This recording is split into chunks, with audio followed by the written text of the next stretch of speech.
Yes. Hello?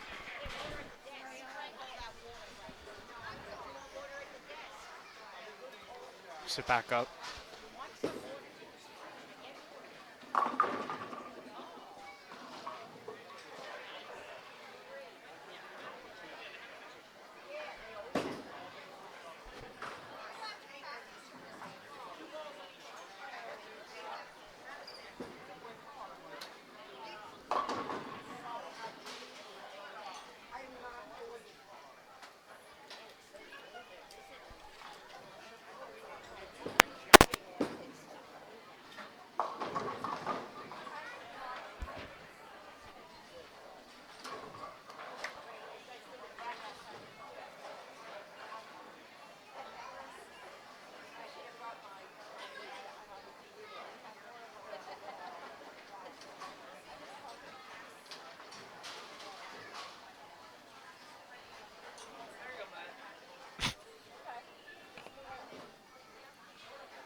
We good?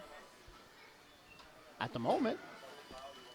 All right, we are back. Hopefully now the sound is a little better. Hopefully. Joining me in the booth right now is your number 1 seed for today and the scratch division. Hello. Daniel is here.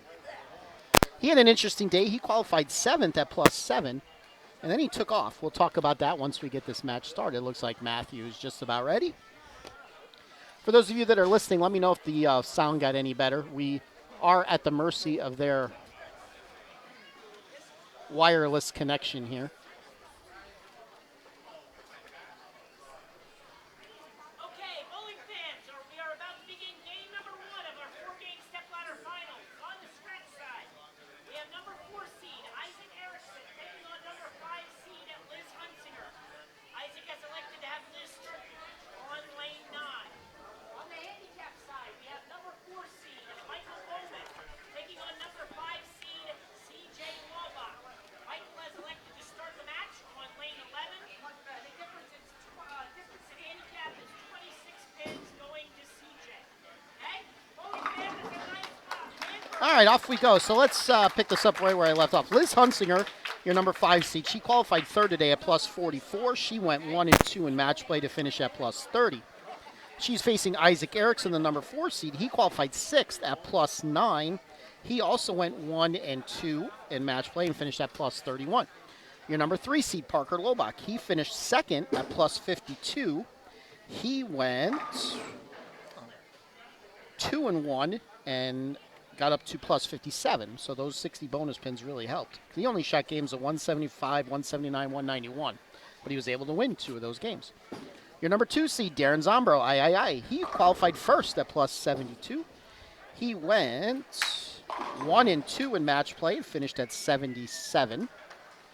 And your number 1 seed, Daniel Althouse, he qualified 7th at +7, but he went 3 and 0 in match play with games of 258, 226, and 212 to climb to 193 and have a 116 pin lead on the field. On the handicap side, CJ Lobach, he qualified 4th at +71. He went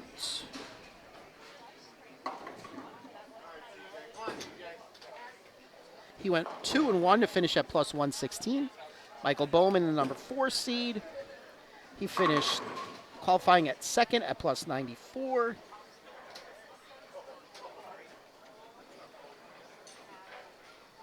He went 1 and 2 to get to 121. 3 seed Brennan Hunsiker qualified 5th at +70.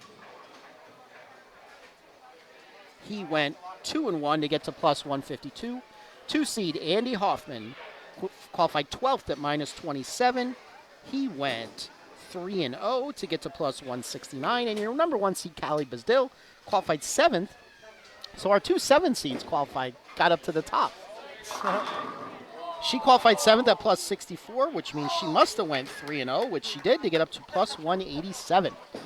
All right. Quick cleanup here on the handicap side. Parker Lobach is getting 26 pins in this match. Joining me in the booth right now with the number 1 seed in the scratch division. Hello. He's not here basically by his choice. I told him he's going to come in here for a little bit. Well, I would have probably came in anyways. Probably. This is Daniel. Say hello. Push that mic a little closer to your mouth. Hello. There you go. All right, so let's see here. After 1 frame on the scratch side, we got Isaac with a 9 spare, Liz Hunsinger with a strike. Handicap side, CJ with 2 opens, and Michael Bowman with an open. Once again, CJ is getting 26 pins. Isaac with a 4 pin. So Daniel, Route 66 today. Yes. Tricky. I'd say, especially to start, Route 66 is 45 feet. It's Jordan. Pretty much we always have something pretty long here. Guess it's just a common theme. So that would tell you play closer to the headpin. There's a lot of reverse oil. There's 13 mils of reverse oil and 10 mils of forward oil. So that would tell me a lot of hold. And that was actually quite the opposite to start. I had no hold until about game 3 and 4. I finally found a little bit of hold. But as they went on, I just kept chasing it left. Chasing left, and by match play, I was able to go down to such a weak ball that I had a lot of hold, and when I hit my mark right, it hooked. Okay. And I had probably about 3, 4, 5 boards of area, especially the first game of match play when I shot 250. I had about 5 boards of area. As it went on, I got a little less and less, but I was still able to shoot decent games. Okay. Well, now if you win, I don't have to ask you how you attacked this pattern today. Yep. It's long. Throw it at the head pin for a while. Yes. So this scratch match between Isaac and Liz, you actually bowled both these bowlers in match play. I did. The first game I bowled Liz, and when she saw she was bowling me, she was like, "Really?" She's like, "The luck of the draw." I'm like, "You're beating me." She was beating me by 30 or 40. But I just found something that I liked. And she just couldn't strike, if I remember correctly. She shot 198, something like that. Michael with the spare, frame 3. Then I bowled Isaac, and going into the 10th frame, if I doubled, he had a double. I went strike, 7 count. Probably the worst ball I threw all day.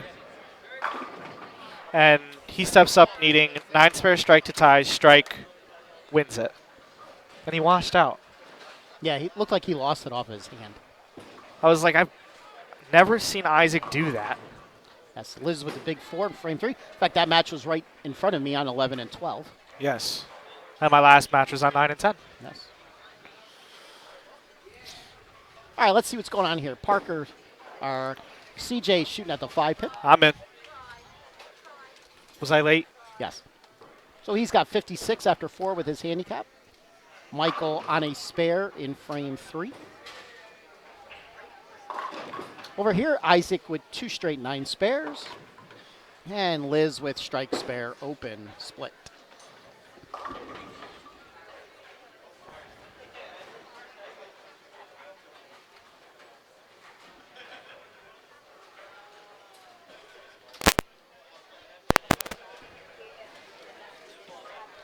As soon as Michael's done here, let me get these handicap kids going back on pro style.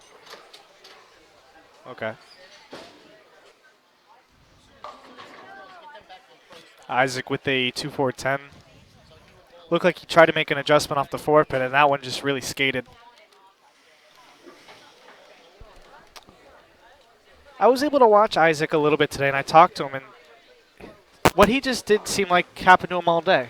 He went 4-pin on the last shot, probably made a little bit of an adjustment, and the ball skated. Whether he moved too much or that could be not the right ball, could be a bunch of things. And I think he's throwing a phase 2. That's what it looked like. So actually, if I were to recommend something, I'd ball down.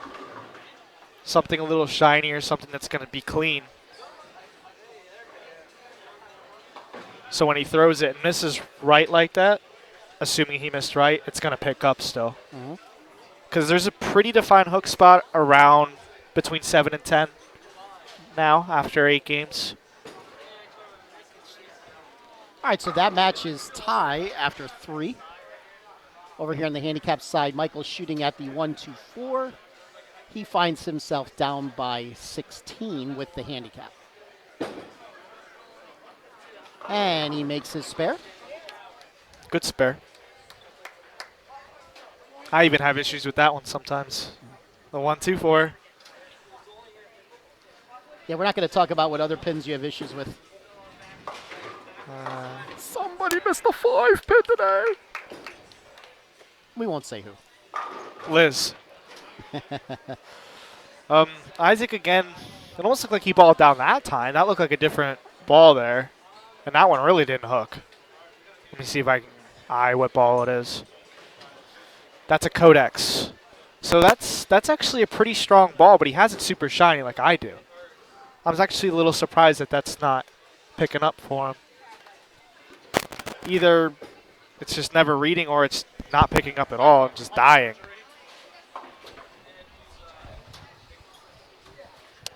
Could be a case of Isaac's ball's reading really early since it's a wood surface and has nothing for the back end. Good shot by CJ. Okay, at least I thought it was good. Well, he got a little unlucky. Lots of deflection there. 5-10. Hello, Jonathan. Andy guttered 3 times in warm-up because of a ripped-up thumb. And Eileen says, "You got this, Callie." See if CJ can pick up one. He would have got the 7-pin. Yes. So he's got 46 after 6, 72 with his handicap. See if Liz could take advantage of Isaac's double open. Just a 6-pin. Should be an easy spare for her. Oh, it's the death. I bowled with Liz all year. Every time she slipped a single pin, I had a lot of faith that she was going to make it.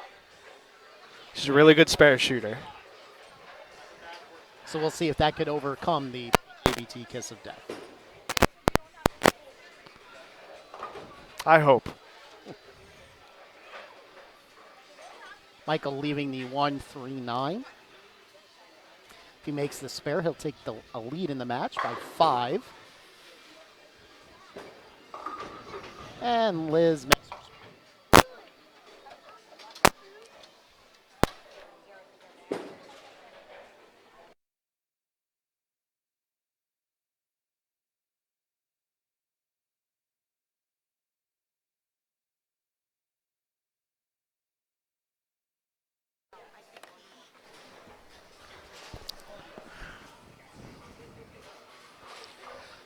Michael did make his spare.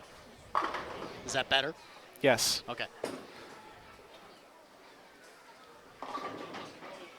Liz overpowered the PJBT kiss of death. Told you she would. Michael, 5-pin. I'm in. Very lucky by Liz. I'm not really sure what took out the 3-pin there. It looked like the 6-pin, but it kind of went forward. The 3-pin fell forward. She'll take it. That might be the deepest I've ever seen Liz play. She's probably playing right around 4th arrow. She usually is very uncomfortable getting in there just because usually when she has to get in there, she's tired. And then she can't hit the ball as much and it deflects. You know what I just noticed? It'll be interesting.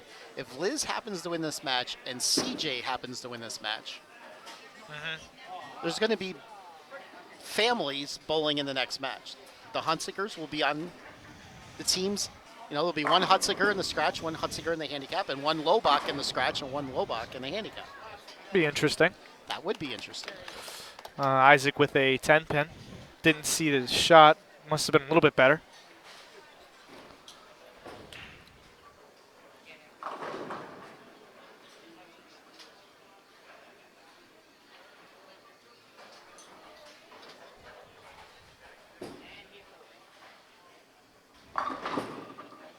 CJ will pick up 3, leaving the head pin. He has 55 in the 7th, 81 with his handicap, and Michael has 85 in the 7th. So he is up by 4. Isaac with a, With 10 pin. yes, which you don't see very often. The last game of match play, I think in the last 4 frames, he had 4 opens. Strange one. And a 5 pin for CJ. That was close. So both of them missed their 5 pins so far. 2 drinks. I got a water here. I'm fine. My water's over there.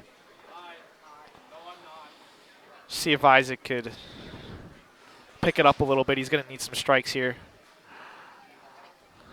Yes, he finds himself down by 23 at the moment. Good spare by CJ. Crowd goes wild. That it does. And he slaps it out.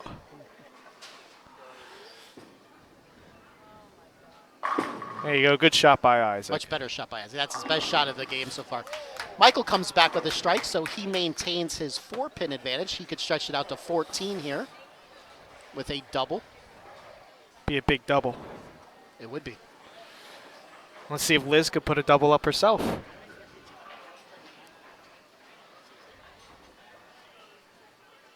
Stretch her lead back to 23. Correct. That's left for Michael. He gets the 3 count off the left. That's okay. On He's a strike. Yep, so no pin count loss. Good Good shot there by Liz. Was a good shot. She got that a little bit further right. Hit the dry spot, red real nice. And she's actually still throwing a lot of balls. She's throwing a Storm Crux Prime. I thought about getting that ball, but then I decided against it because I thought it hooked too much. And Michael leaves us the 5 pin. He has 113 in the 9th. So if CJ could mark here, he'll take the lead back. And he leaves the 2-4-5. See if Liz could triple. That's wide. Leaves the 1-2-4-7. All important spare to pick this up. Keep her up by 20. 9. 29.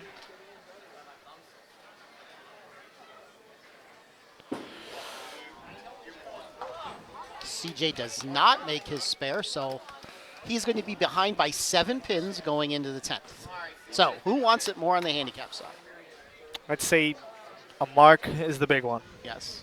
Well, CJ's definitely going to have to mark here if he wants any hope of winning.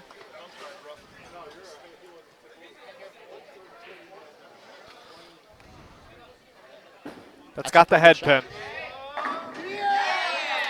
Crowd goes wild.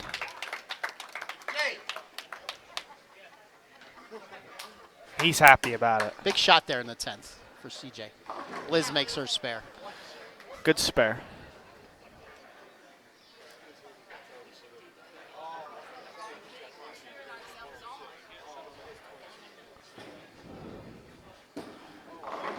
Maybe. 7 count for CJ. So with that 7 count, that's going to force Michael to mark in the 10th.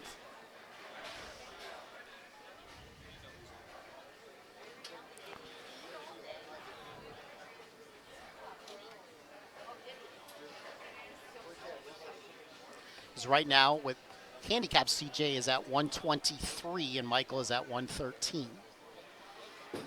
And he misses them all.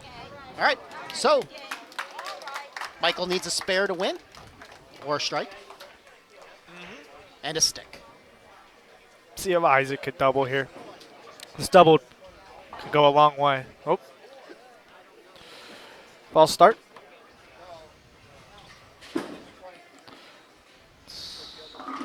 And that's the he mark. gets it. That is what Michael needed. He will be advancing as long as he gets one pin here on 2 shots.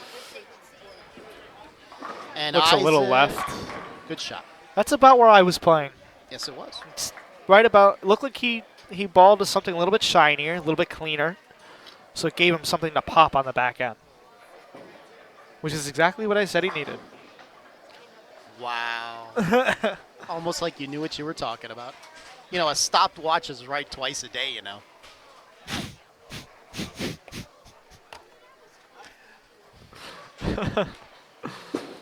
And Michael gets his 1. Yes, so Michael will be moving on. He'll be facing Brandon Hunsiker. Brendan. I was close. I was going to get it right sooner or later. Be a big triple here for Isaac. Yes.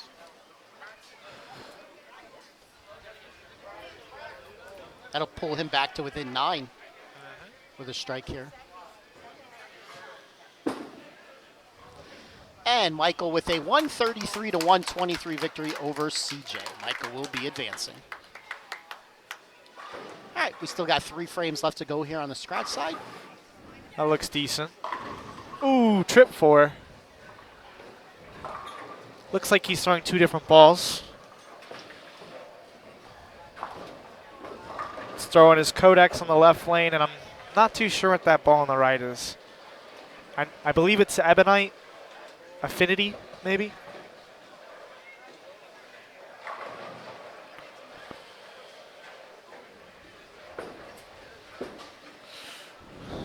Good shot by Liz. Very good shot. All right, so she maintains her 9-pin lead. Stretch it back out to 19 here with a strike in the 9th.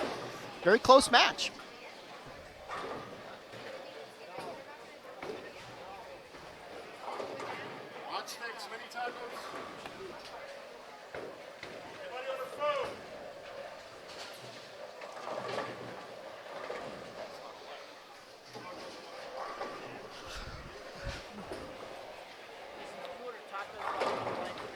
I did not order tacos.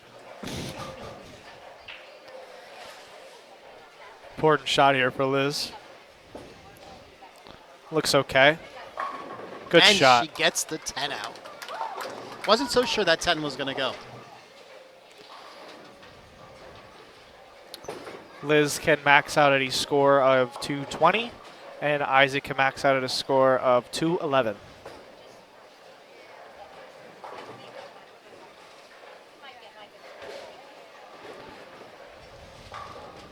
I think if Isaac wants any chance, he's definitely going to need this one and the first one in the 10th. I would agree. Oh, he does? Oh,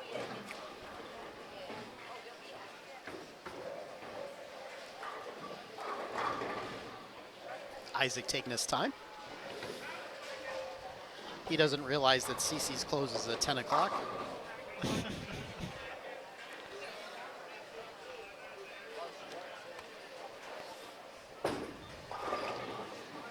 That looks pretty good. Good That's a great shot.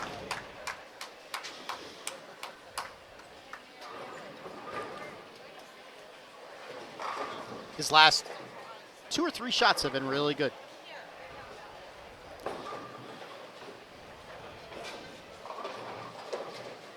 No matter what happens, can't shut out Liz. Yes.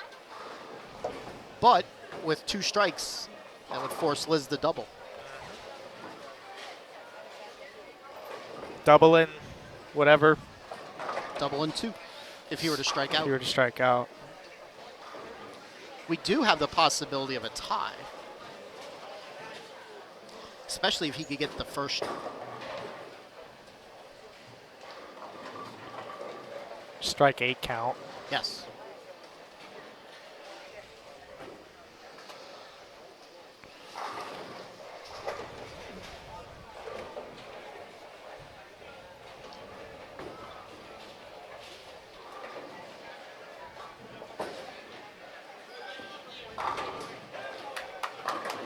Good shot by Isaac.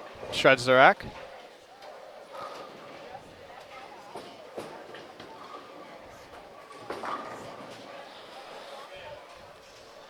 I'd say the Isaac we've come to know has shown up the last half of this match. This second shot's really important.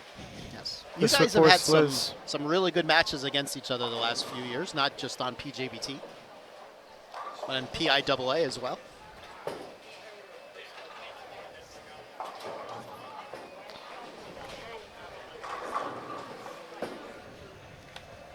Gets this strike, that would force Liz to double.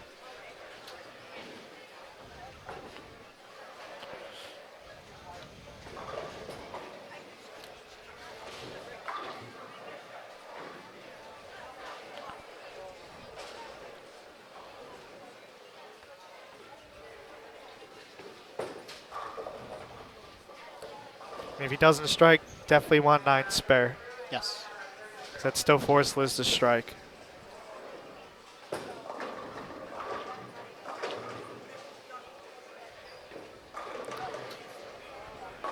Oh, Ooh, 7 count.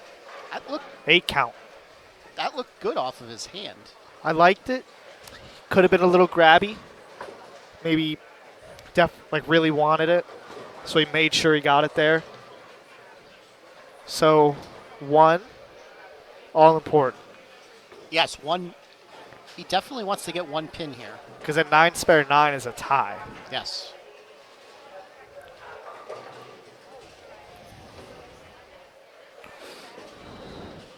And he gets his 1. All right. Strike to win. 9 spare strike to win.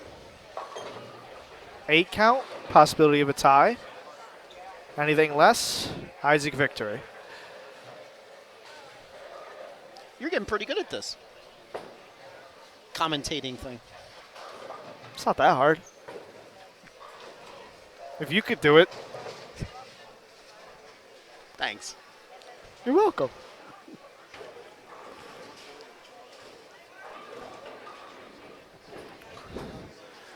Pretty good. Fell off of it. And that's the strike. She will move on to face Parker Lobach.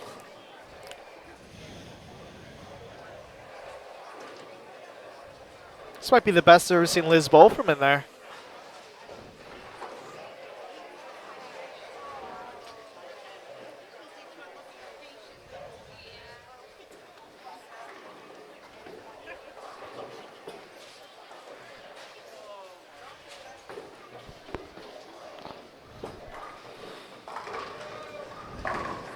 Another good ball by Liz. She could fill it up in the 10th for 220.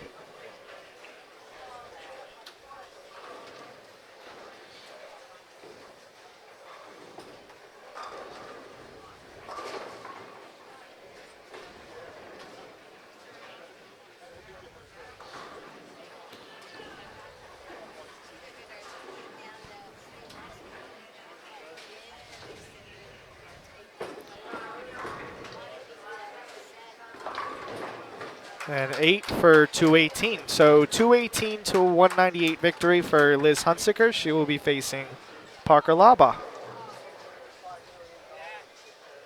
I said that. Did you? I did. Well, I said it again. That you did.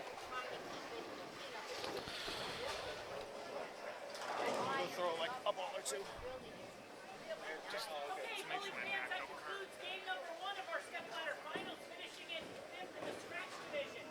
Winning a $30 scholarship. Certificate and award goes to Isaac Erickson. Isaac Erickson, your 5th place finisher today in the scratch division. And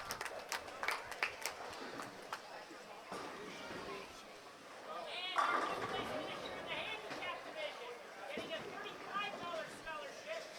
Certificate and award goes to CJ CJ Lobach. Lobach, your 5th place finisher in the handicap division.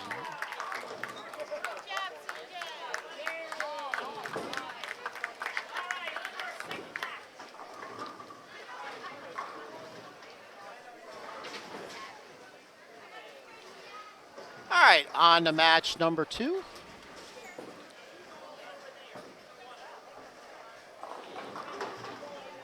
So as they're warming up, we'll talk about the schedule that is upcoming here on the Pennsylvania Junior Bowlers Tour. Next week is our second annual PJBT Baker Tournament. Fun tournament that we started last year. For those of you that don't know what Baker Tournament is, it is a team of 5, and you each bowl basically 2 frames in a game. First bowler bowls frames 1 and 6. Second bowler bowls frames 2 and 7. Third bowler is 3 and 8. Fourth bowler 4 and 9. And your anchor is 5 and 10. It's a lot of fun. I know we got really positive feedback about that tournament last year, so we're looking forward to having it next week. That is at ABC West Lanes in Mechanicsburg. If you want to reserve your spot, put down a $20 deposit by tomorrow at midnight on the PJBT website at www.pjbtbowlingseries.com. The following week, we have 2 tournaments. On Saturday, May the 4th, we have our finals of the girls-only season. It is our invitational. The top 16 in points will be invited.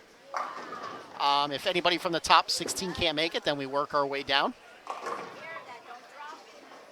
Guaranteed $500, first place prize in both scratch and handicap.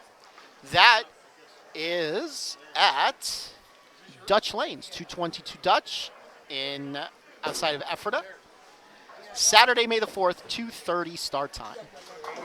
Sunday, May the 5th, we are at Colony Park for our regularly seasoned event. Colony Park in York, Sunday, May the 5th, 10:30 start time. The following Sunday, May the 12th, we are at ABC North in the Harrisburg area, 10:30 start time. And then we wrap up the regular season Sunday, May the 19th, very early in the morning. That is our second annual 2 a.m. tournament. That is right, ladies and gentlemen. We have a tournament that starts at 2 o'clock in the morning. That is a lot of fun. We have a different way to run that tournament. We got really positive reviews, and we really packed the house last year. That tournament, once again, will be at Leisure Lanes in Lancaster, or Lancaster, depending upon how you want to pronounce it. Sunday morning, May the 19th at 2 a.m. And that wraps up season 20, regular season, of the Pennsylvania Junior Bowlers Tour. Hello, video guy. Thank you for joining us once again. As always, ladies and gentlemen, the chat board is up and operational. Feel free to chat. Chime in if you have any questions for me. If I know them, know at least the answer, I'll let you know. I'll see if I can get my kid back in here again to commentate for the second game. Then he's got to go warm up. He is today's top seed. Haven't seen my friend Kayla Culp yet here today.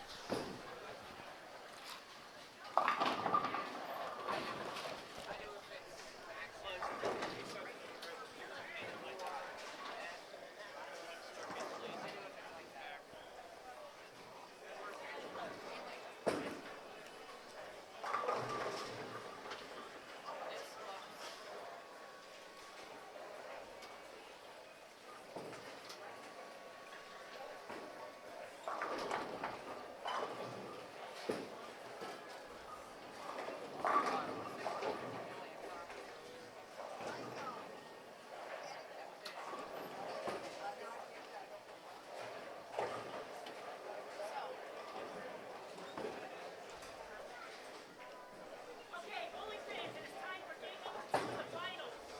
On the scratch side, we have number 3 seed Parker Lobach taking on number 5 seed Liz Hunsinger. Okay? Parker has elected to have Liz start the match on the die.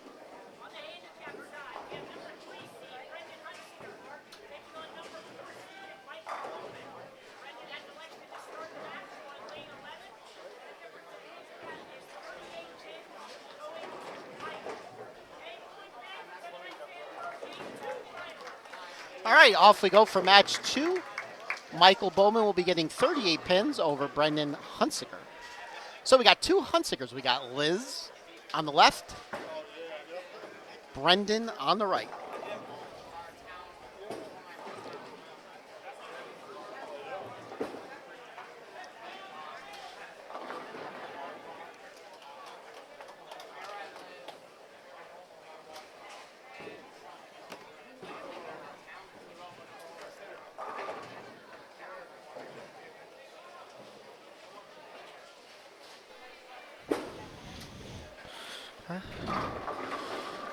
Michael starts off where he left off with a strike. Liz starts with a 6-10. Brendan also started off with a strike.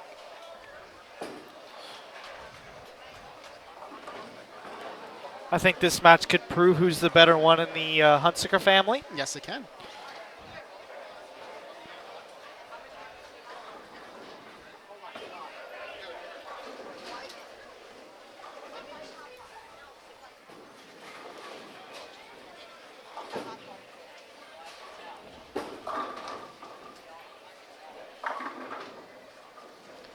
Nine pin for Michael.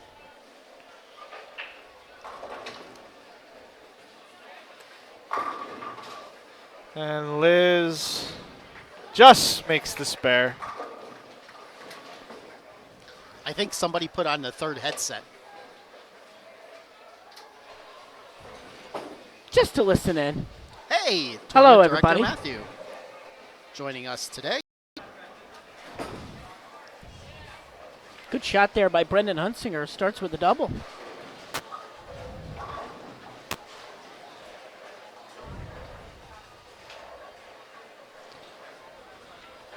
A rare Saturday afternoon and evening event for us today.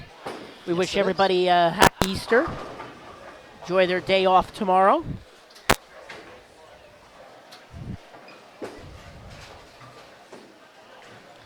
Parker misses the 3-pin. When that thing started to hook, it hooked. Chloe finished. Go ahead. Sorry. See if Brennan starts with the triple, and he does. Chloe finishing fifth today was Isaac Erickson in scratch and CJ Lobach in handicap.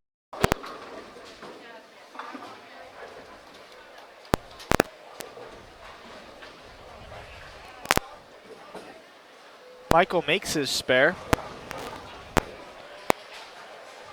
He has 38 in a second, spare up, and a 76 with his handicap.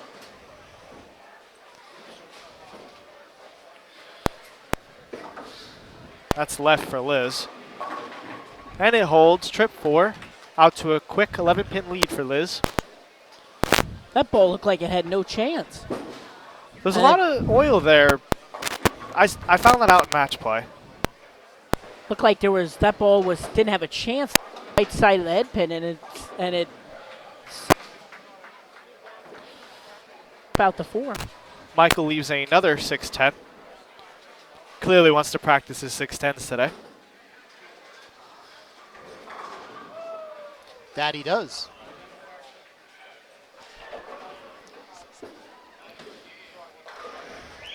Liz crosses over for a double, big double.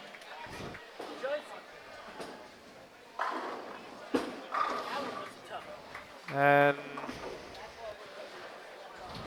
Michael's ball pops out of the gutter, so that will be a 0.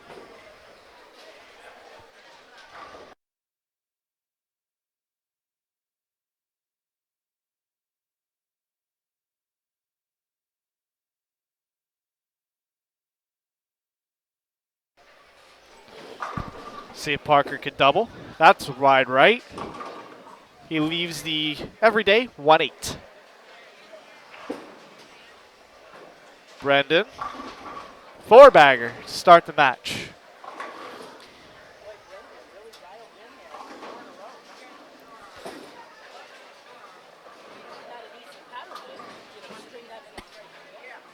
This pattern did play pretty tough today. I found it a lot tougher during qualifying. See if Parker can pick up the 1-8. Just hit just the left side of the head pin. Should be a pretty easy spare. Looks like he missed right again. I was going to say, that ain't hitting the left side of that pin. And that is 8 out. 35 in the third for Parker. Looks Brendan. like he's calling in the reinforcements. Brendan through the nose leaves a 4-6-7.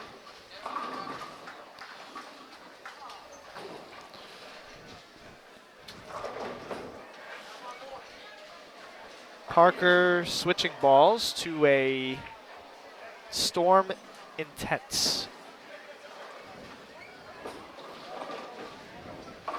That read really early.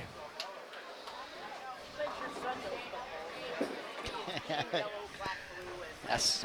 Me too. Brendan picks up 2. He has 115 in the 5th. Good start for Brendan. That it is. He's already pretty much erased Michael's handicap. Michael also had a good start for him. Yes, he did. And another 610 for Michael. I think he needs to make a little bit of an adjustment left. And Parker picks up his 610.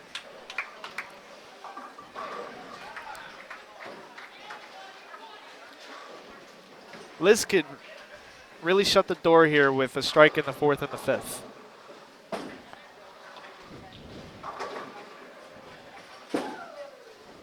And Michael gets 0. He has 72 in the 5th, 110 with his handicap. So he is down by 5 after 5. I would say on the stretch side, in the last couple of weeks, we've had a handful of female owners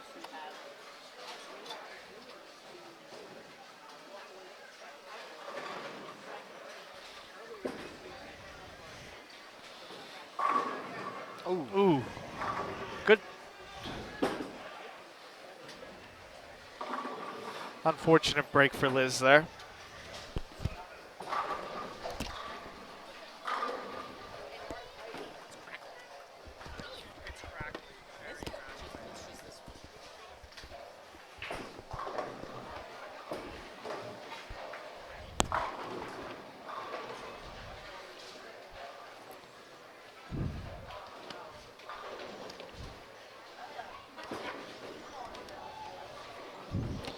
There you go. Okay. Should sound better now.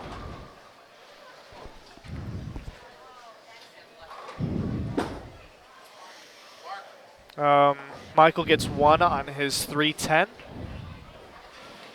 That's 3 straight opens from Michael. While we were fixing our mics too there, Liz did not make her spare. So 77 in the 4th for Liz.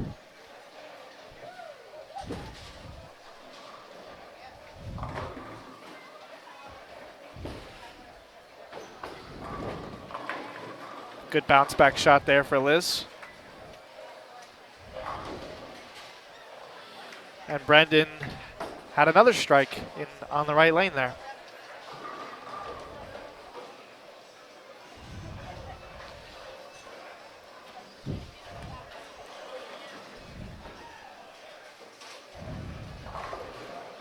See if Parker can now figure out this right lane, because that's been his challenge so far in this match. That's better. Still hooked early though. He's gonna have to make some sort of adjustment. Brendan, 10 in the pit. Brendan's making him look easy. You know, it's funny, Brendan's ball reaction, it looks like he can miss in and the ball will fade, but also if he gets the ball out a little bit, it'll finish. So he's got some area there. Michael up quickly, and another 610.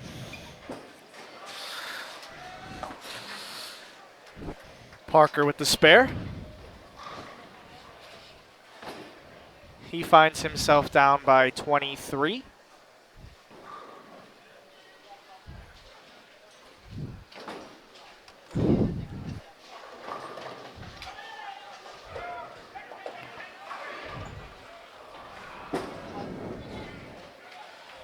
And Michael makes the 610.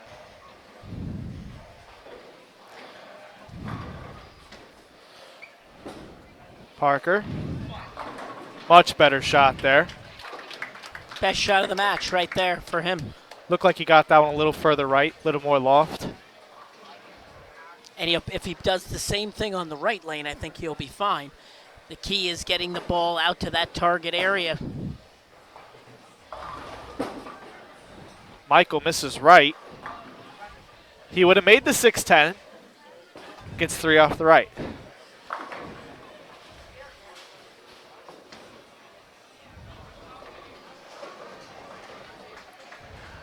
Liz looking for an all-important double. Keep a 24-pin lead on the match. She dropped that one. Comes in heavy, just a 6-pin. Good Lucky 9. Lucky to trip out the 7 there. That ball actually was similar to the last shot on that lane, except that ball actually hooked a little bit at the end. Michael gets 6. He has 103 in the 8th with 141 in his handicap. He's going to need a lot of help from Brendan here. A lot of help. Because Brendan could go out for 265 scratch. That might be the high game of like everybody throughout the whole day. That'd be pretty good. And the PJBT kiss of death. He leaves the 310.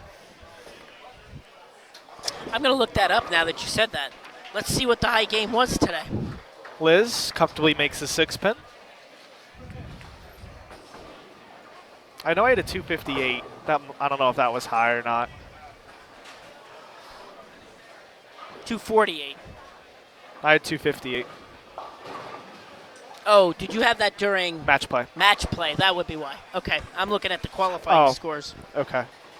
Brendan gets 1. He has 171 in the 8th. There were a couple of there was a 254 at the end of qualifying. What did you say you had? 258. So we had I believe 250 games today, but that was the highest games bowled of the whole day. So, yeah, the pattern played, but the scores were not really low. I wouldn't say they were high. I wouldn't say they were low. I mean, Fair. they were medium because for our bowling fans out there, qualifying it took just -9 in scratch for 5 games. So you needed to average approximately 198. And on handicap side, it was -27 for 5 games. So very reasonable scores today. Nothing high, nothing low. So it almost sounds like if you had it, you had it. But if you didn't, you struggled. Spare shooting was definitely a key. I would agree with that. And Brendan almost.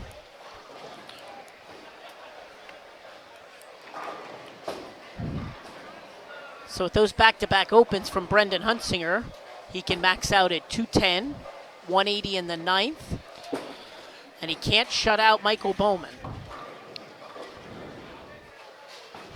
Michael gets another famous 3 count.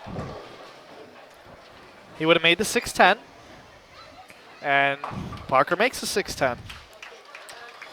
Key for Parker in this match is the right lane. He still continues to struggle on the right lane. He seems to have the left lane figured out, but he's got to make one more adjustment as he'll have one more frame on that right lane.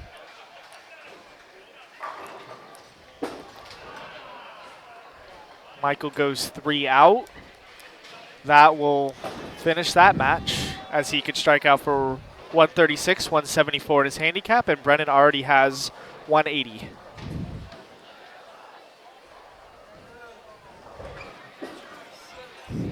Parker, heavy, 467. Not the time for that.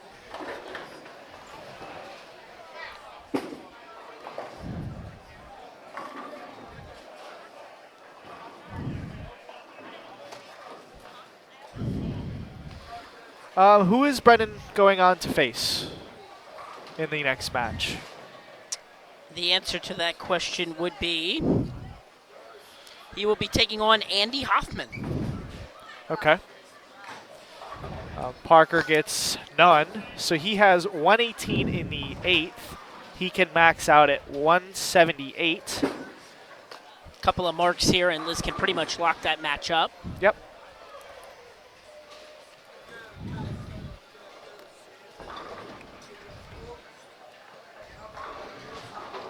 Is that one okay? Go on. Oh.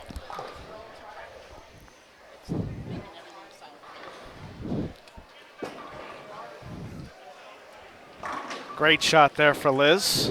Big double.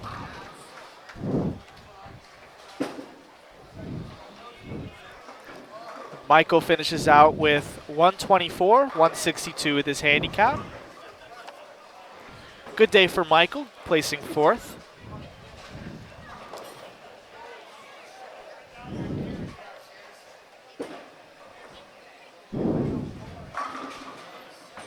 And another great shot for Brendan Hunsinger. Really looks lined up.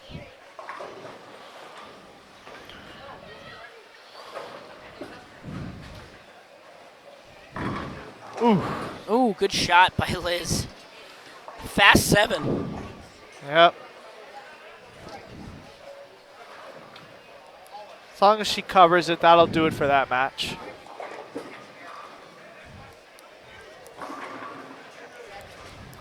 Brendan leaves his 7-pin. He spares for 200.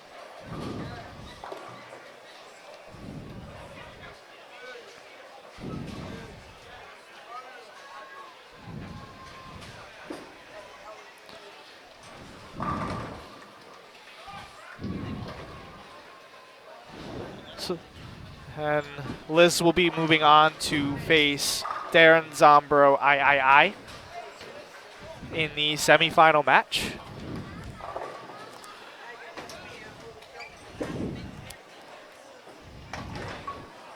That right lane for Parker just gave him troubles this whole match.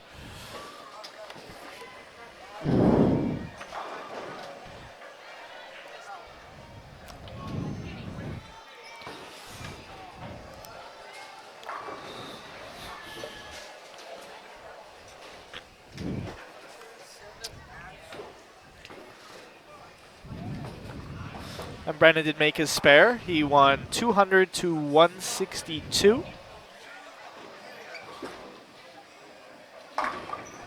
Parker gets 3 off of his washout.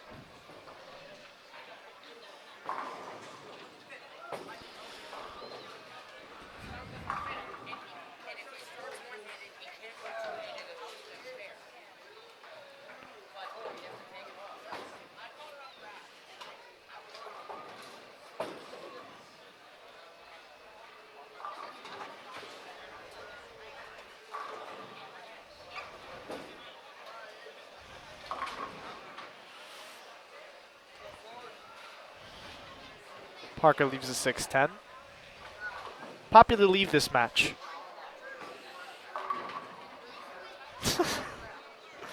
Liz also leaves a 6-10.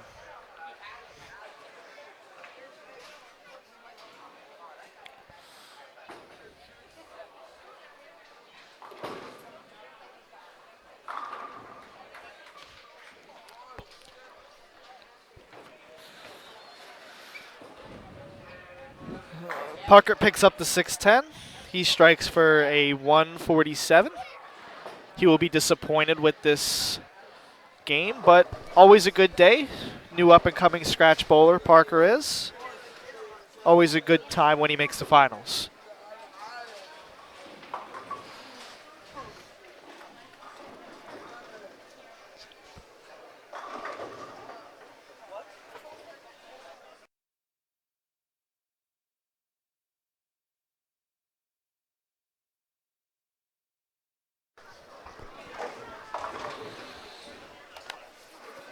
Parker gets 8. That he will finish with a 145.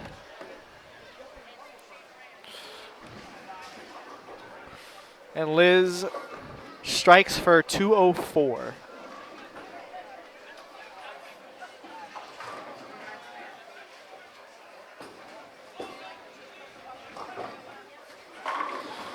And she does. So Liz with a 204, Parker with a 145. Liz will be moving on to take on Darren Zombro III in the semifinals.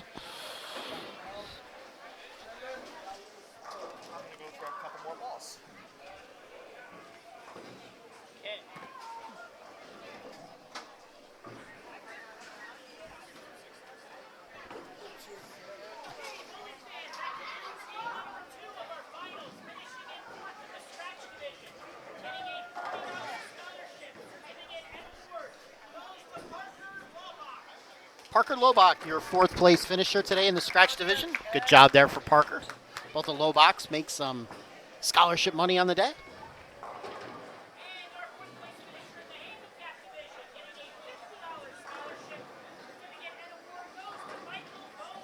Michael Bowman, 4th place finish in today's handicap division.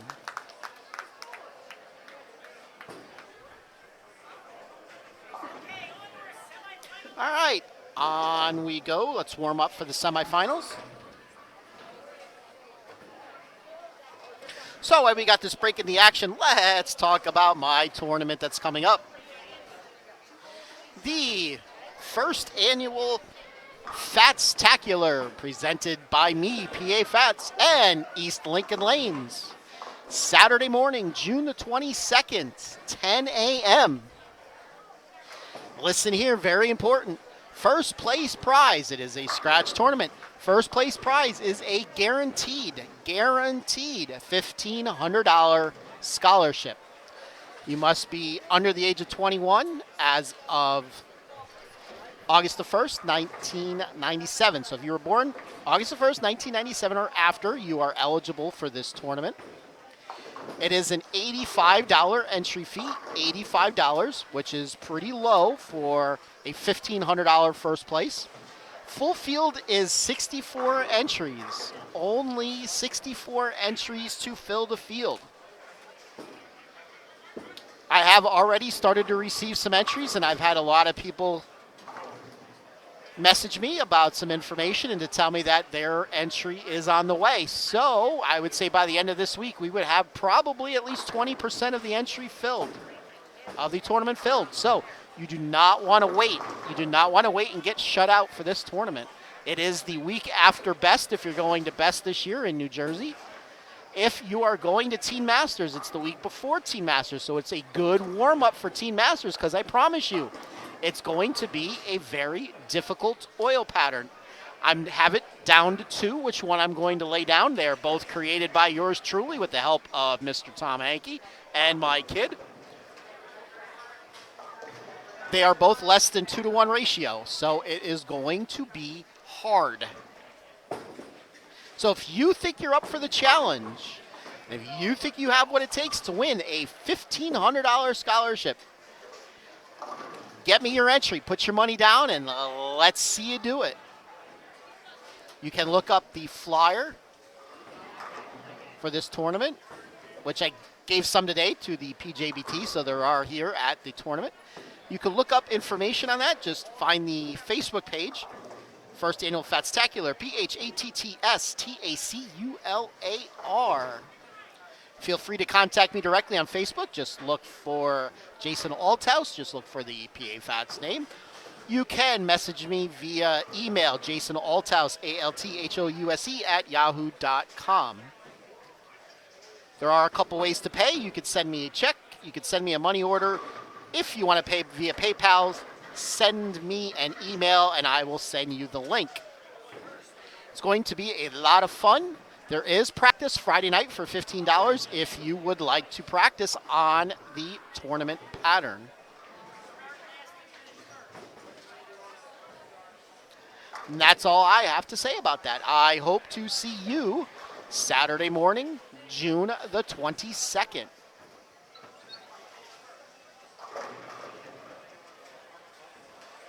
For the first annual Fatstacular bowling tournament.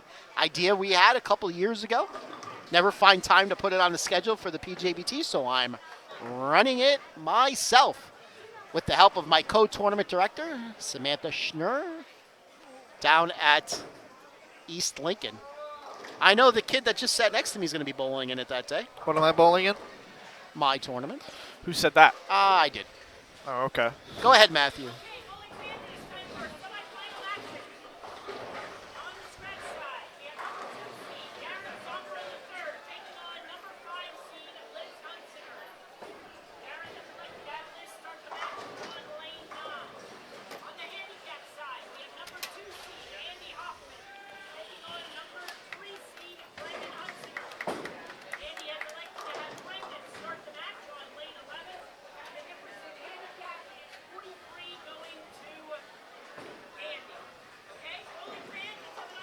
All right, off we go for the semifinals. Andy will be getting 43 pins from Brendan.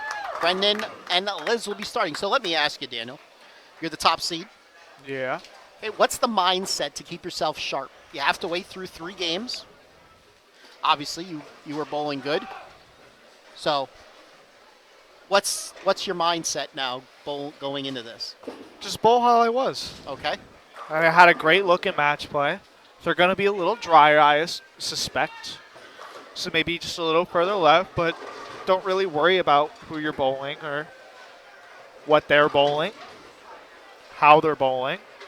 Just go bowl your game. You're the top seed. You earned it. So go show why you're the top seed. I certainly know Liz wants the rematch with you. Yes. I saw her trash talking there a little bit. I know. I just told her I'll shoot 300 this time. Yes, Daryl, it is going to be a great event. I hope you can make it out that day. It's not very far from where you're living if you're around. Being in Lititz. Liz started with a strike there. See if Darren can. That comes up high. Fortunate just to leave the 10 pin. Brendan started 9 spare. And Andy leaves a 2-7. The last time we saw Andy on the live stream, he had a little issue staying behind the foul line. Is that a Trindle? Yes. I remember that. Faintly. See if Darren can make his 10 pin. Which he does. Good spare. You guys finished second in that one, right? Yes. We lost to Anthony and Brian. They had a really good look that day. That they did. At least on that pair. I think we were the top seed. I'm not sure. I think you were the 2 seed. We were the 2 seed, yes. You were the top seed after qualifying. Yes. Andy gets 1. He has 9 after 1. So now at what point will you go start to warm up? 4-5, frame 4-5. Like I'll throw a couple balls here and there during the whole step ladder just to stay loose. But I'll go physically go start to warm up. Like 4, 5, 6.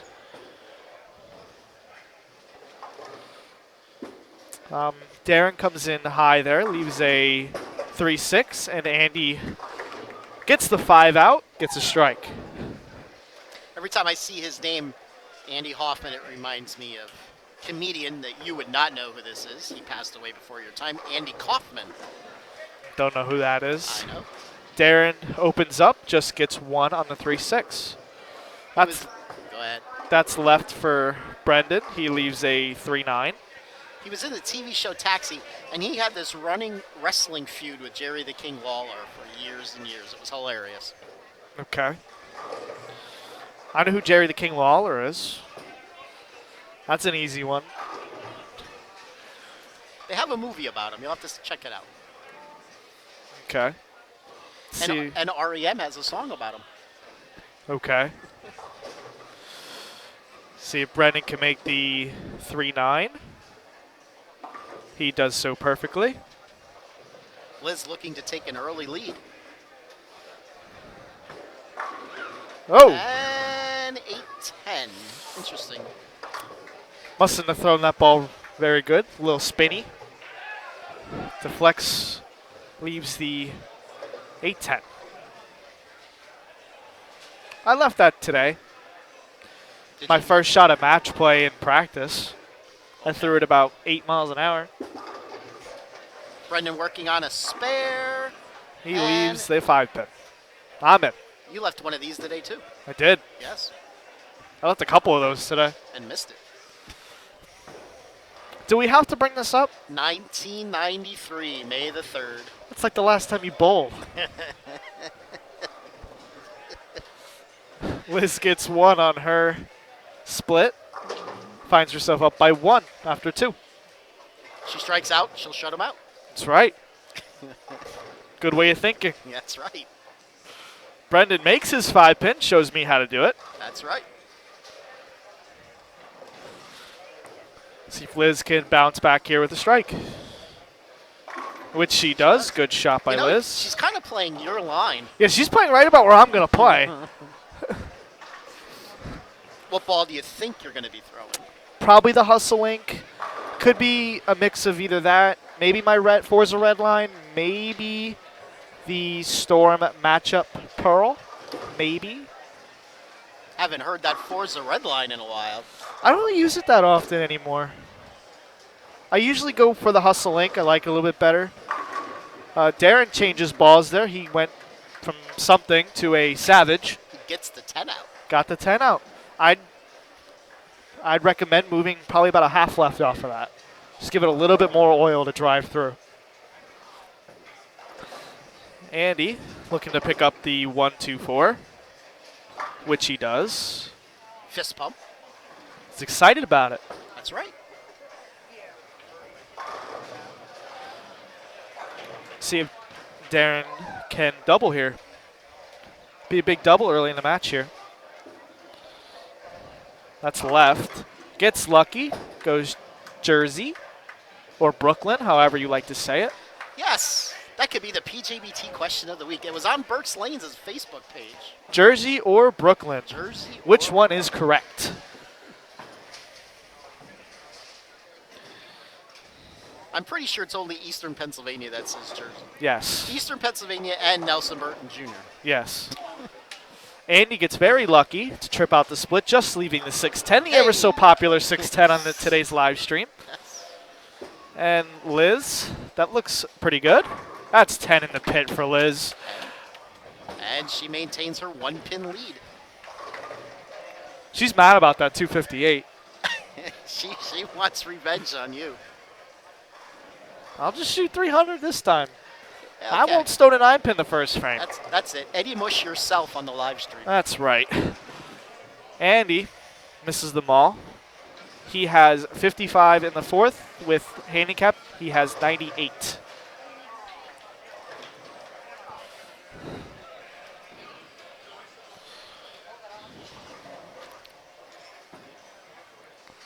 Liz working on a double. Make that a triple. Ooh, gets the 4-7 out. Brendan. Greek Church.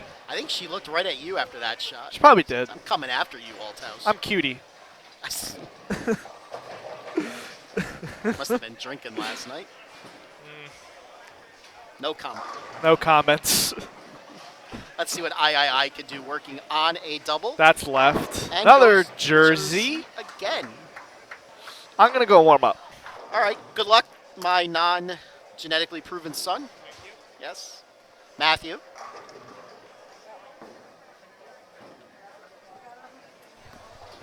So we'll bring Matthew back in. Hello, everybody. Hello. Okay, so semifinal matches, scratch side, just 1 pin separating our bowlers, both starting with a mark, an open, and now a triple. As Brendan Hunsinger on the handicap side gets a strike, Zombro leaves the 6-pin. So Brendan Hunsinger on the handicap side has 60 in the fourth now with a strike. His opponent, Andy Hoffman, has 55 in the fourth, but with his handicap is at 98. So he currently has a 28-pin lead. I would say Darren does not look really comfortable in his shots out there right now.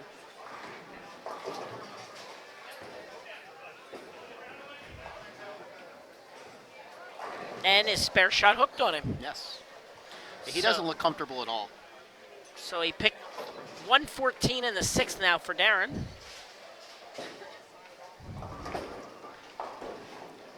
Unlike his father, who's been on a tear lately, his team just set the Burks Lanes record for game. 13-something. Did you see that, Matthew? They shot 13-something, and I don't think they shot 1,000 the next game. I did not see that. I saw they shot 13. I didn't know they shot less than 1,000 the second game. Yes. Oops. Yeah, they shot like 1,080 the first game, and then 13-something, and then 980 or 990. Wow, that's interesting. Yes. Good shot there by Andy. Yep, Andy Hoffman had an open in the fifth, but a strike there in the sixth. Interesting lead there for Liz. And then, yes, she's going to try to convert the spare. She does not, so she returns the favor, Yes. and now we just have a 4-pin separation. Darren has a 4-pin lead through 6 frames. Meanwhile, Brendan Hunsinger puts up a double. Good shot.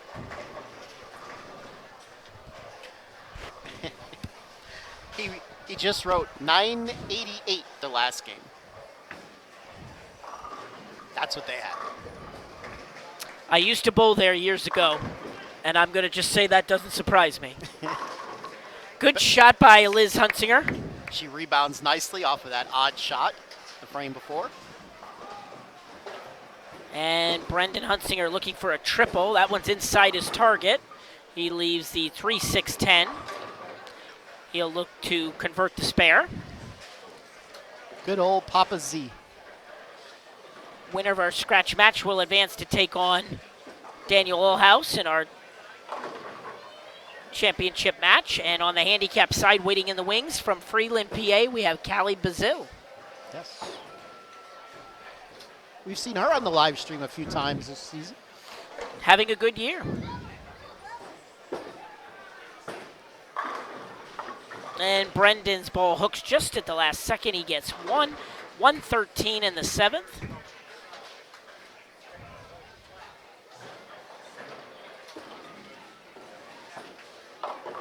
Ooh. And a good spare for Darren Zombro. Very tricky spare there. And Hoffman comes up high, 4-10 split. So Hoffman will maintain the lead in the match through 7 frames with the handicap, but it has gotten a little tighter now. He will only have a 20-some pin lead.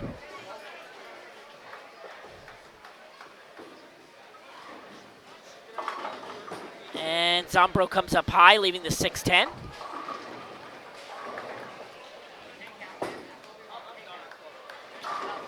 $21-pin lead now is the lead for Andy Hoffman through 7 frames. A lot of frames to go, though. We're only 2/3 of the way through the match.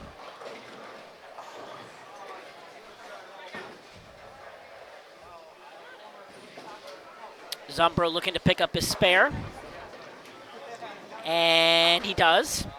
So he can max out at a 212. Meanwhile, Liz Hunsinger can max out at 230. So we'll see where it all ends up. Hoffman leaves a 5-pin.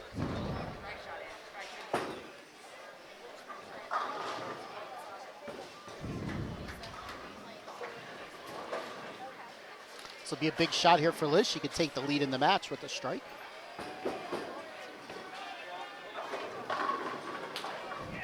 Comes up high, 4-pin. Good shot. She's been flirting with that high flush strike on that right lane most of the day. Good spare there for Andy Hoffman.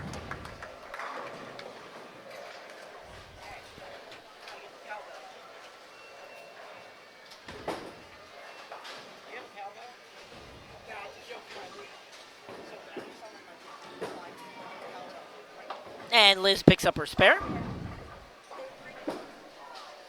Meanwhile, Brendan Hunsinger with a strike on the right lane.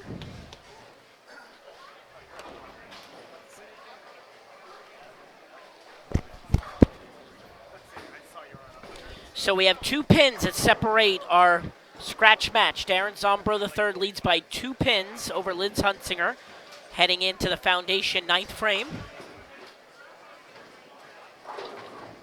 Both matches heading into the 9th frame.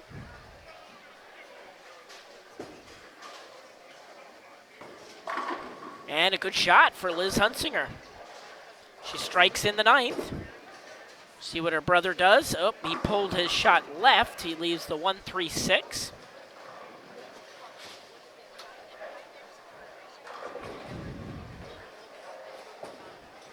Brendan's got the color coordination going on today. He's green.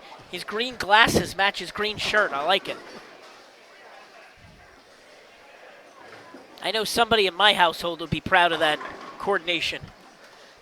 Good shot there for Darren Zombro III as he matches Liz's strike, so he has a 2-pin lead heading into the 10th frame.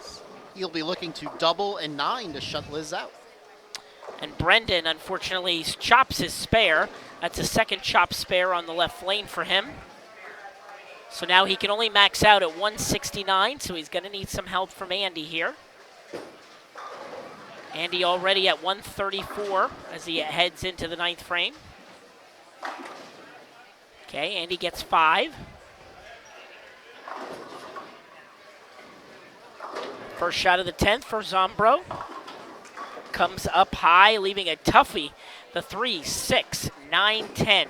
Key with this spare is getting the angle enough to take out that back 9 pin. That's probably not the spare you want to leave here in the 10th in a close match. I would agree. It can be tricky.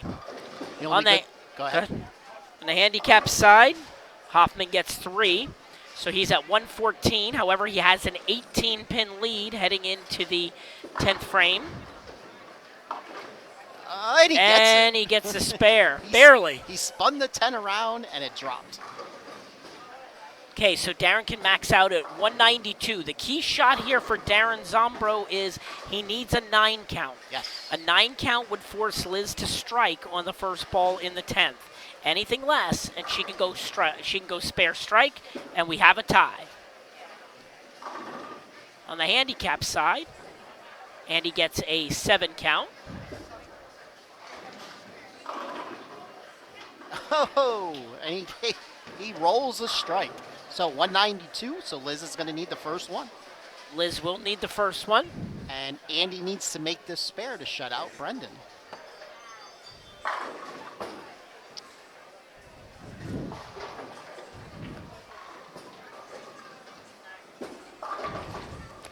And Andy does not get the spare, so he has 166. So Brendan is going to need 2 strikes and 8. So they both have a shot, this brother and sister team. Let's see what Liz can do. She needs a strike. She's up quick. That's got to push. 4-9. And she 4 9s. So Darren Zombro will advance to the title match. And Brendan Hunsinger, unfortunately, same thing, goes light, leaving the bucket, and both Hunsingers will be exiting this round, as they unfortunately both will not be winning their match. Andy Hoffman will move on to the title match in handicap, and Darren Zombro in scratch. It'll be a 192 to 178 win for Darren Zombro III.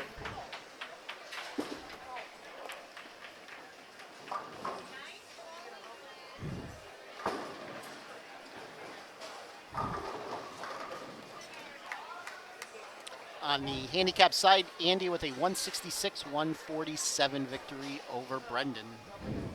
So our finals are set.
Okay, bowling fans, that concludes our semifinal matches. Finishing in third in the scratch division, getting a $60 scholarship.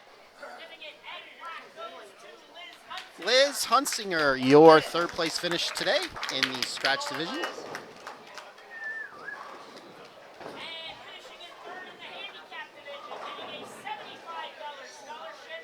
Certificate and award her younger brother, Brendan Hunsinger. Brendan Hunsinger, your third place finish in the handicap division.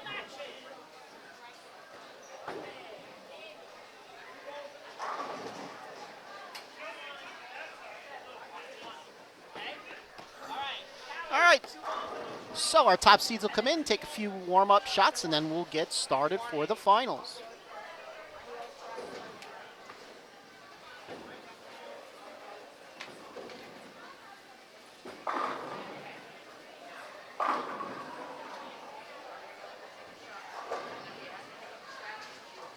Daniel will be looking for his 4th title of the season. Callie, this will either be her 2nd, but I want to say 3rd.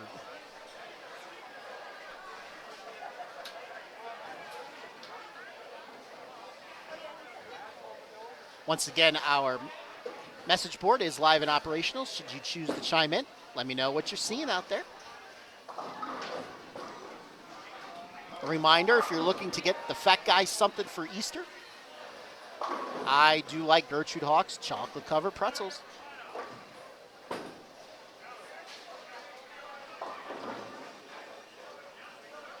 In fact, it's a little late, but that's going to be the PJBT question of the day. What is your favorite Easter candy?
All right, Callie, your choice.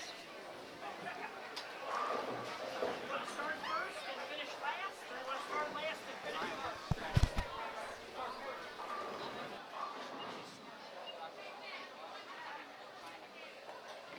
And Daniel. He's going to. Because I have to reverse him up there.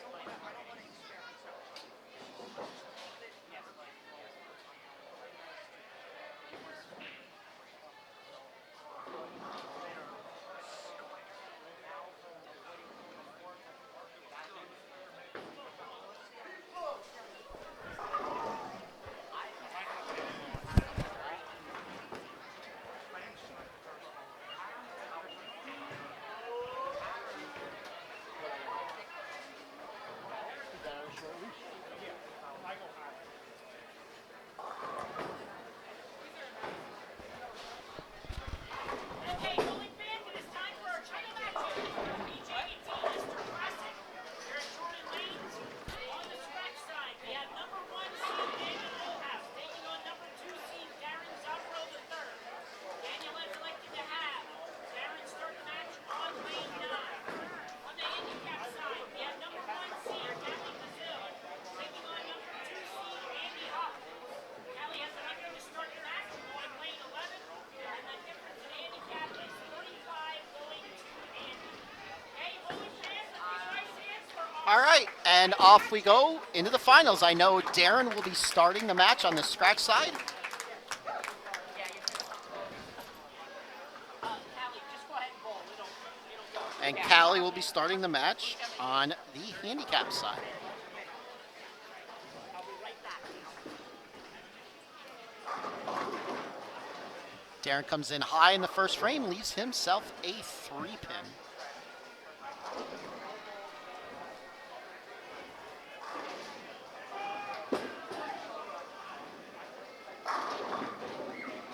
Callie, pocket 710, that ball hit like mush.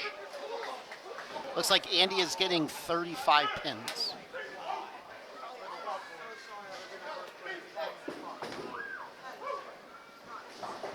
Darren with an early open. He missed a right side spare in the last game. We'll see if Daniel could take early advantage.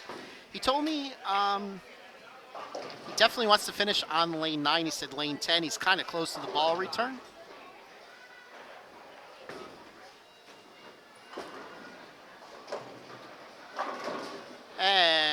He did say he's got to throw the ball.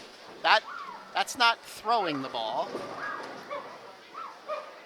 Got to get that pin. Mr. Counter Person. Daniel, hold up. Got to get the pin.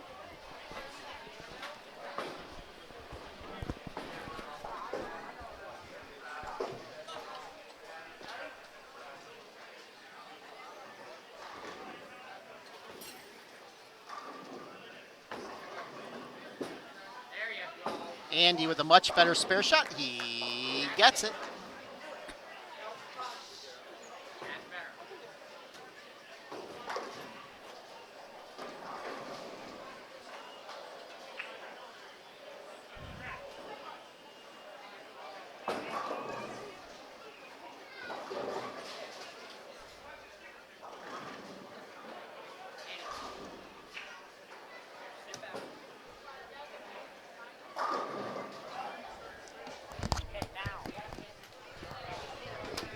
All right, we got the pin cleared. Let's see what Daniel could do on his spare shot.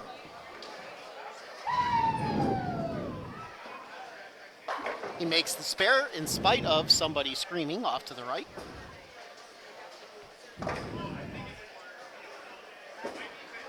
Okay. Oop, am I on? Yes, you are. Okay, just wanted to make sure. Okay, Hoffman leaves a 1-2-9.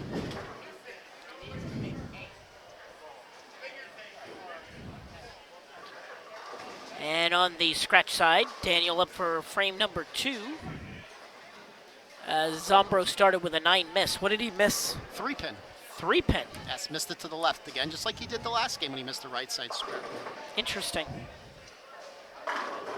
Good shot there for Daniel. So if he could figure out what to do on the right lane.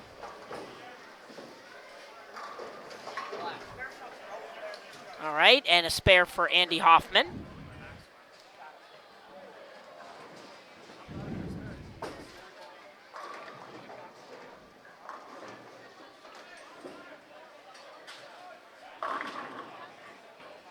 Zombro crosses over, leaving the 6-pin. And up for the second frame is Callie Bazil. Pretty solid shot, leaving the 4-7. Comes in just a little high. She'll look to get her first mark of the match.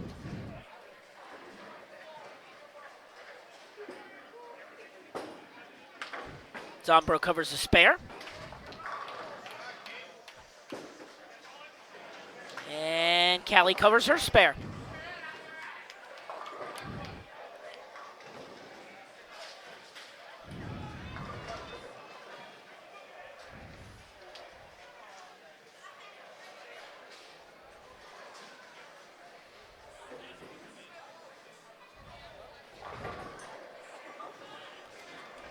Okay, Zombro up on the third frame, looking for his first strike of the title match. Comes up high, leaving the 3-10. Crosses up. And Callie Bazil gives the ball room, and it doesn't finish. She leaves the bucket, the 2-4-5-8, tricky spare.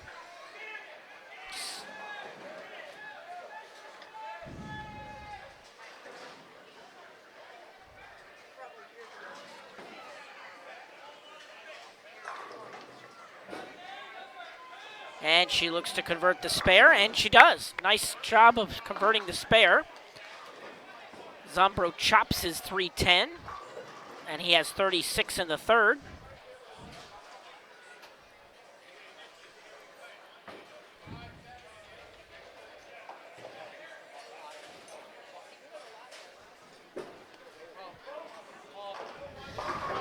Thank you, Matt. Darren came up high all 3 shots so far. He did that a lot the last game, but he was able to get away with it with throwing some jerseys. Daniel gets the 10 out. That's a double. He takes an early 23-pin lead. Andy Hoffman on lane 12 leaves the 1-3-6-9. He'll look to convert and keep his board clean. And he does. 3 spares in a row for Andy. Andy has actually a scratch lead at the moment by 9 pins with his handicap, gives him a 44-pin lead.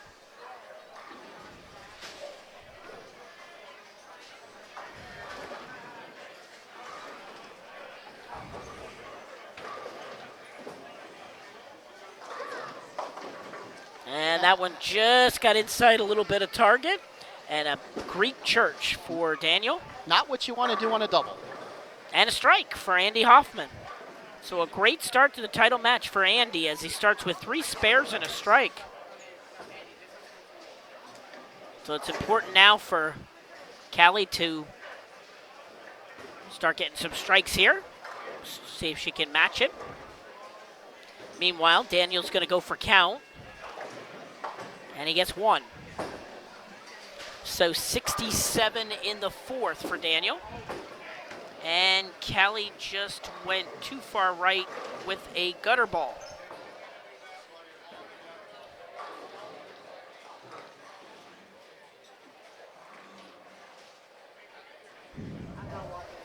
Let's see if Darren could take advantage of Daniel's open.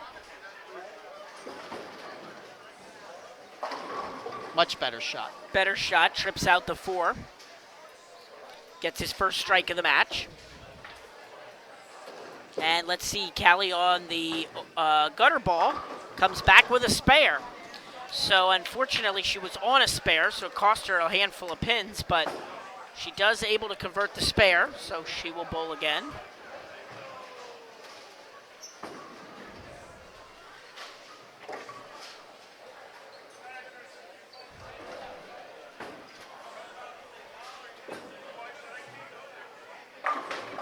And Darren gets a double.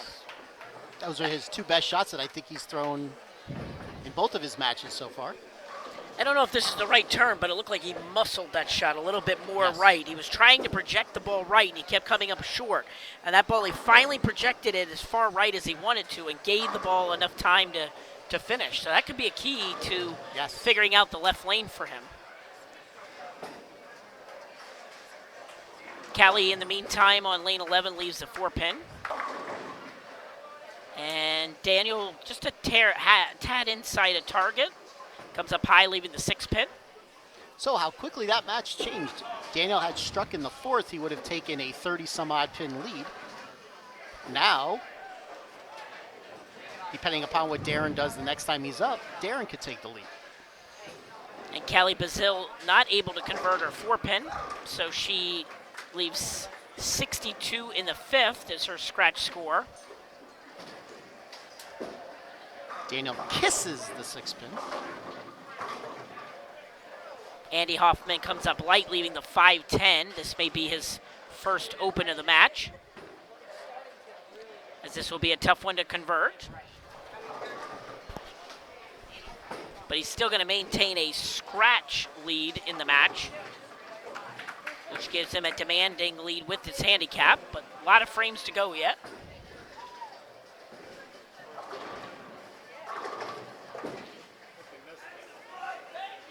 Andy does what he needs to do. He gets 1.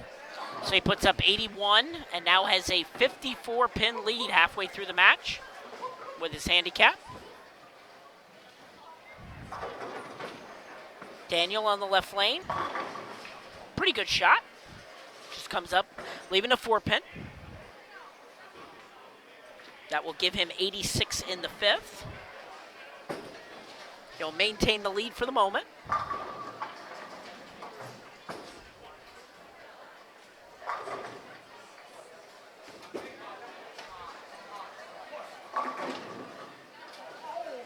Andy leaves a 5-pin, fortunate enough to trip out the 10. Once again, you're watching the title match of the PJBT Easter Classic. Saturday night bowling action here from Jordan Lanes in Whitehall, PA, our typical Labor Day weekend and Memorial Day weekend center.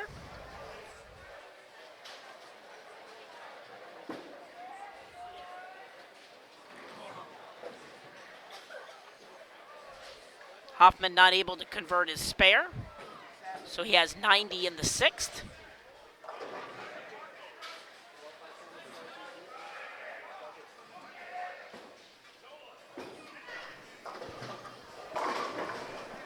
Darren Zombro crosses over, getting a triple. Takes the lead.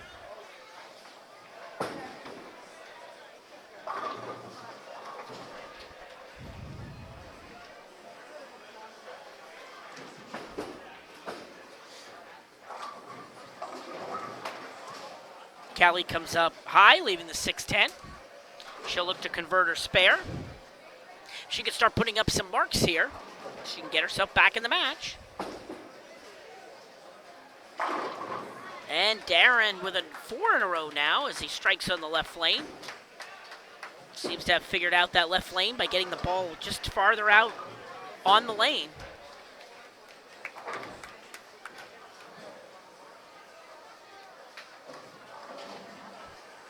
Good spare for Callie.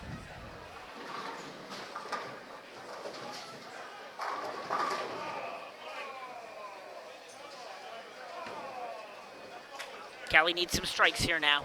She needs to put a couple together, get back in the match.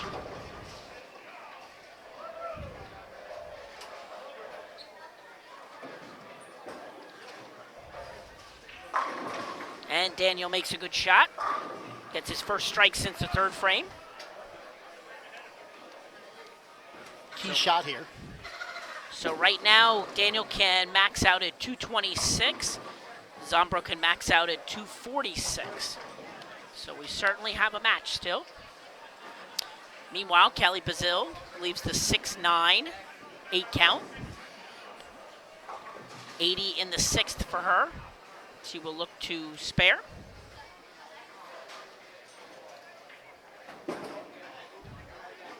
And she does. She converts the 6-9.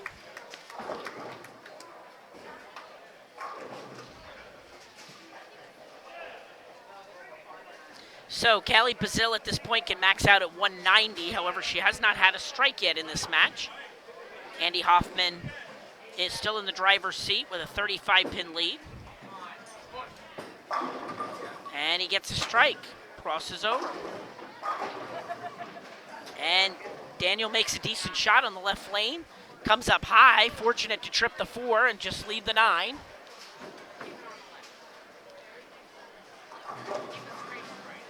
Left lane giving him a little bit of fit at this moment. As he went 5-1, 9 spare, and now he'll go 9 spare again if he converts.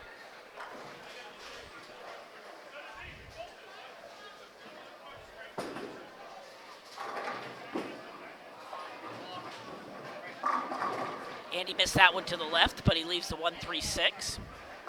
Good spare there for Daniel.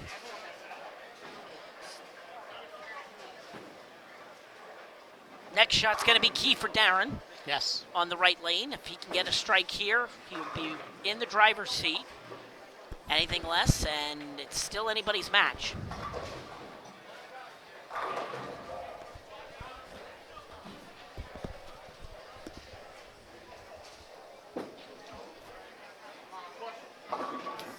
Andy picks up his spare, and he is in the driver's seat. Bowling really good today. Darren's shot. Oh my. So he hits the pocket, and the head pin comes through to trip out the 4, which is usually the only pin left, except the 7 and the 10 forgot to go. That was odd to say the least. That was a very interesting shot. Well, unfortunately, unless he is able to convert this somewhere or another, we have an even match again. Yes. He still has the lead, but only by 4. Yes, it is now a 4-pin lead as he does not get any pins, so he'll have 150 in the 8th. So he can max out at 210, Daniel at 206. So that match will come down to the 10th frame. Meanwhile, Callie Bazil leaves the 4-10 split and gets 1. So she continues to trail Scratch. She has 107 in the 8th, still looking for her first strike of the match. Thank you, Nicole, for having us on TV.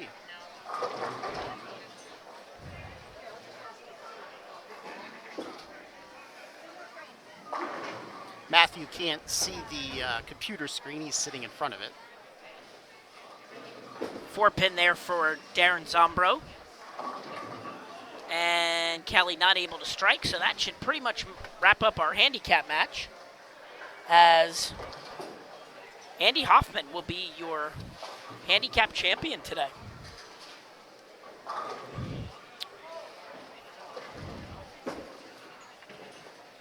Are you saying I should do a shout out to my family out there? I'm saying you should probably do a shout out to your family.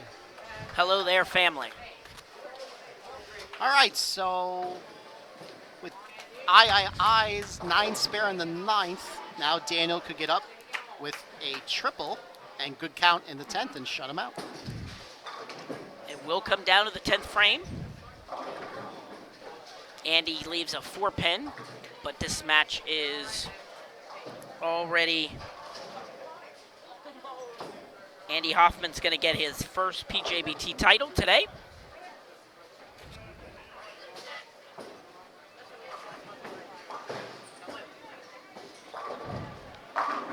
And a good shot there for Daniel Allhouse as he strikes in the 9th. Setting the stage for the 10th frame. Yes. This is a big shot here for Daniel. With a strike here, he's going to be in the 190s, which would force Darren to at least double. 2 strikes and count, and Daniel will win.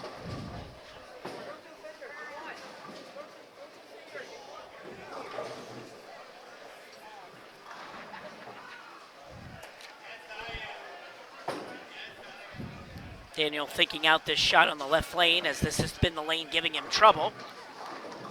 Has not struck since the 3rd frame on this lane. I'm sorry, the 2nd frame on this lane. And he makes a great shot. Quality shot there. Okay, now so that forces Darren to double. Now if Daniel strikes here, he could shut him out. Yep, Daniel need one more strike for the title. Meanwhile, Andy Hoffman strikes, locks up his victory on the handicap side.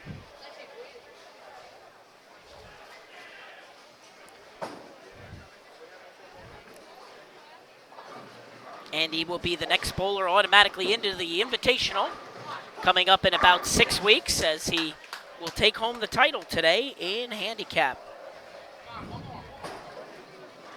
Okay, now Daniel, strike for victory. I should say strike and 5 pins for victory, but ultimately the important shot right here, strike for the win.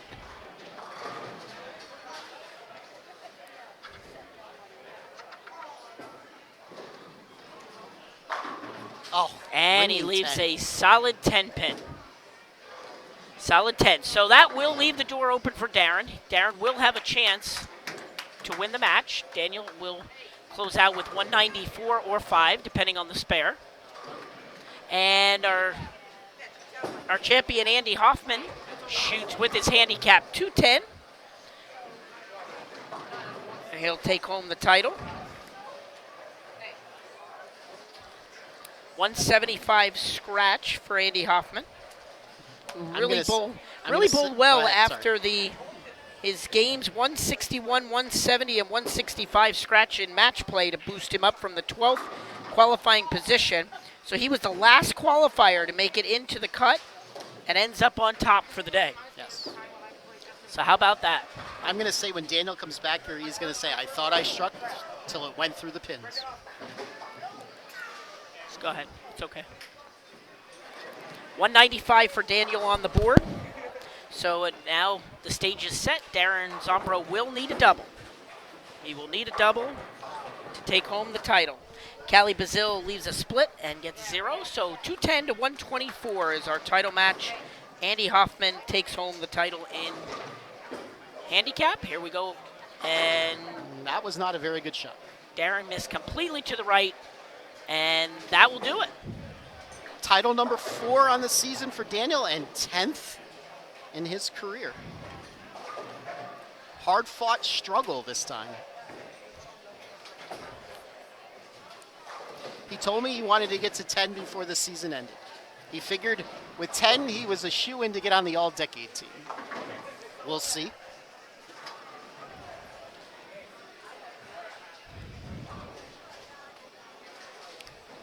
And I get to interview him again. Thank you, Better Daryl. say that I'm his favorite personality. We don't ask that anymore.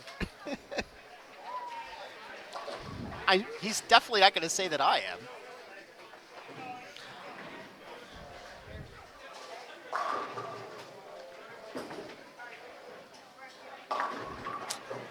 So that'll do it. Daniel Allhouse defeats Darren Zombro III, 195 to 185, to take home the title today.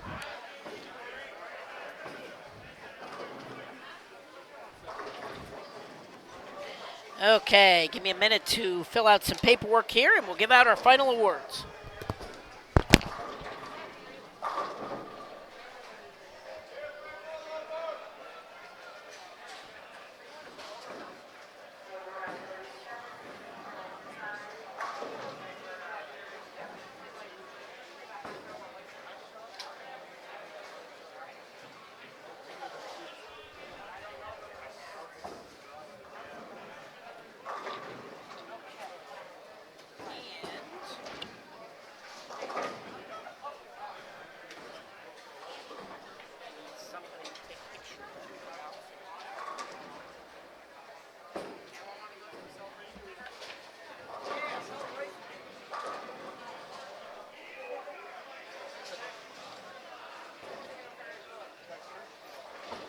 Okay, Bowling fans, that concludes our PJBT Easter Classic. Finishing runner-up in the scratch division, getting a $100 scholarship. Certificate and award goes to Darren Zombro. Darren Zombro III, your second place finisher today in the scratch division. Great bowling there for Darren today. Our runner-up finisher today in the handicap division, getting a $100 scholarship. Certificate and award goes to Callie Callie Brazil. Bazdil, your runner-up finisher today in the handicap division. Good bowling for Callie. Okay, and our Easter Classic champions in the scratch division, getting his fourth title of the year and his 10th career PJBT title. $200 scholarship and plaque goes to Daniel Oldhouse. Daniel Althouse, scratch division champion today. Fourth champion, fourth title of the season, 10th on his career. And in the handicap division, getting his first title of the year and his invite into the Invitational. $200 scholarship certificate and plaque goes to Andy. And winning his first title ever, Andy Hoffman, the winner in the handicap division. All right, I will set up the camera for some interviews, and we will be back. Final interviews in just a moment. We hope to see everybody next Sunday at our next event. Would you go down and take pictures for me?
Andy, personal information. You've only bowled for a year.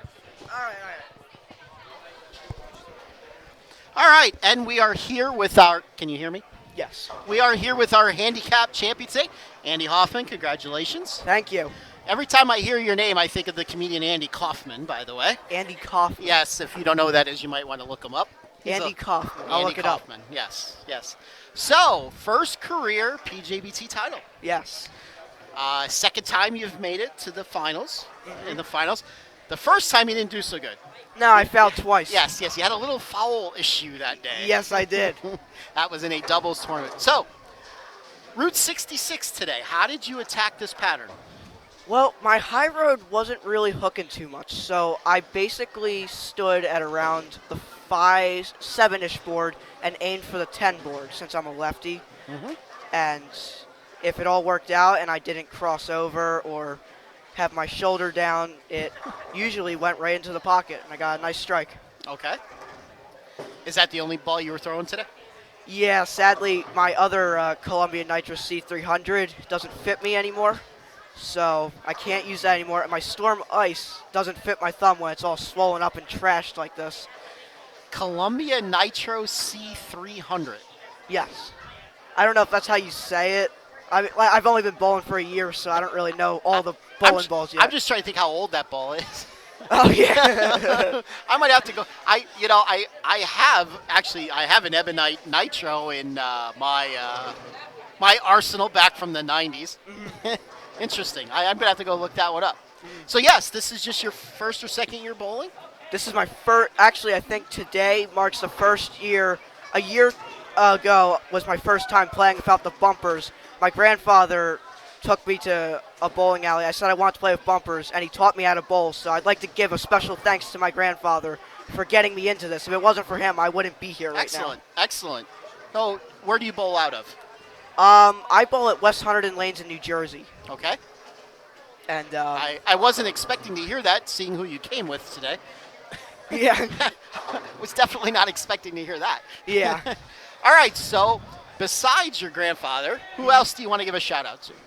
I'd say Joey Valco, Jonathan Valco, Connor Tilley, Cole Oberst, and P.A. Fat, That's right. and Thomas Matthews, and Chuck Valco, I think. I Okay. think his last name is.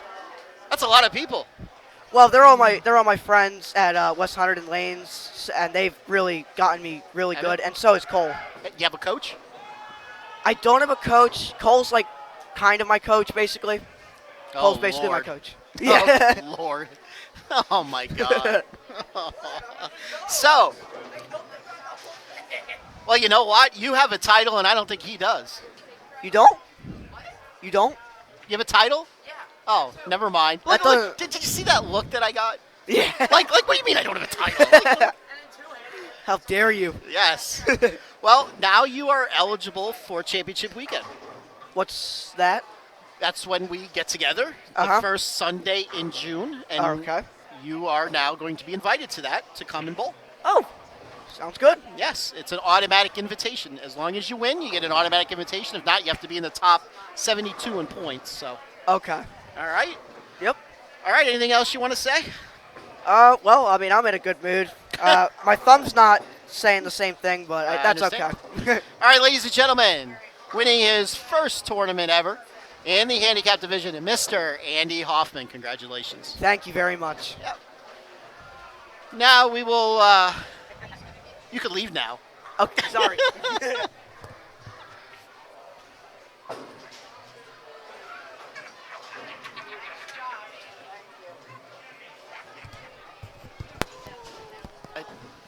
Hello. Feels like we were just doing this a little bit ago. We were. Yes, yes.